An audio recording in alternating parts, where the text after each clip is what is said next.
You're in order. Thank you, Mr. President. When we woke up this morning, I called my friend Olga. Olga has been living for 32 years in eastern Ukraine. During that time, she has been a daughter who grew up with parents that lived under the yoke of the Soviet Union. She saw in her lifetime a country born free, having the opportunity to vote in her first election and to even protest a government that remained loyal to a Moscow dictator. Most recently, I joined Olga in 2019 as an observer in their first free and fair elections, as many of you in this room also partook and saw Ukraine reestablish itself, electing a President Zelensky that not only became a friend to the West, but a friend to many of us. Because you see, here in Iowa, we were one of the leading states to join with Ukraine.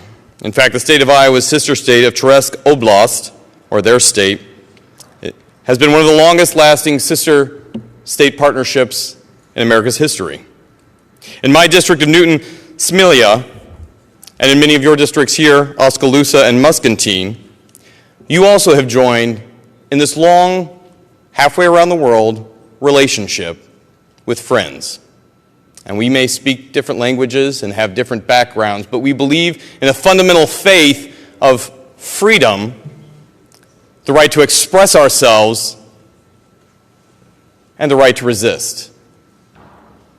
So when Olga woke up this morning, it wasn't to her grandfather's alarm clock that she had done for the past 32 years, but it was to the crashing of bombs around her small apartment complex.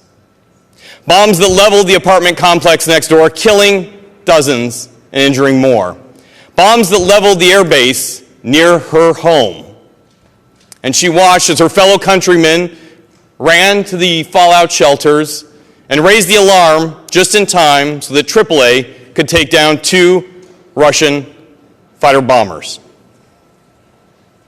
Olga's story is not alone.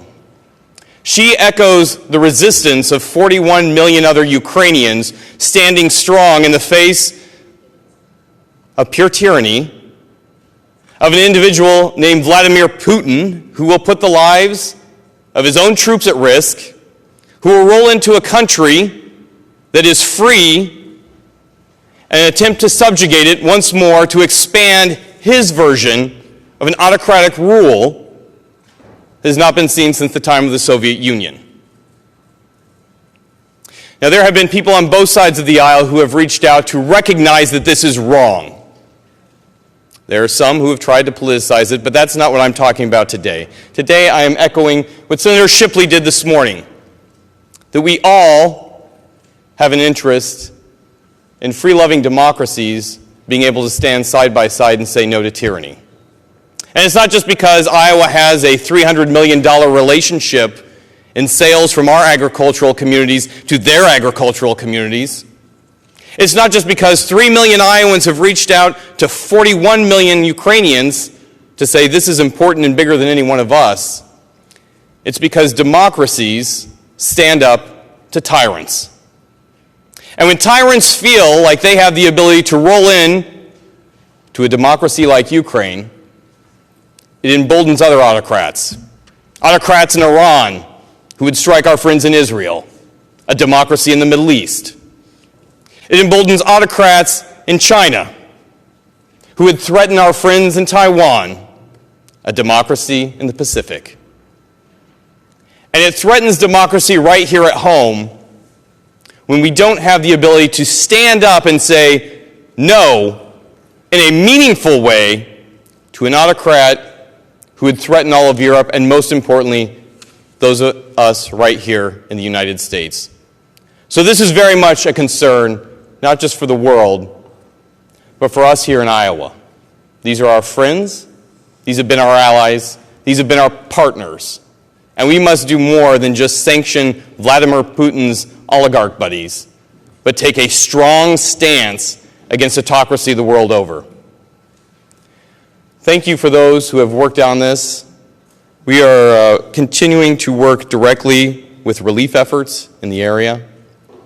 but there must be a unified signal from Iowa to both the President, to our allies in NATO, that if this goes unchallenged, it won't just be Kiev that falls to Russia. It won't just be a fledgling democracy that falls, but this becomes a crescendo that starts to sweep across the rest of the world. So with that, Senator Shipley, thank you for your prayers for our friends. Thank you to Senator Walz for your advocacy for Ukraine. And thank you to those of you in this room who see a future of Ukraine strong being far brighter than a Russia that gets its way. Thank you, Mr. President. Chair recognizes Senator from Johnson, Senator Walz. Thank you, Mr. President. I'll just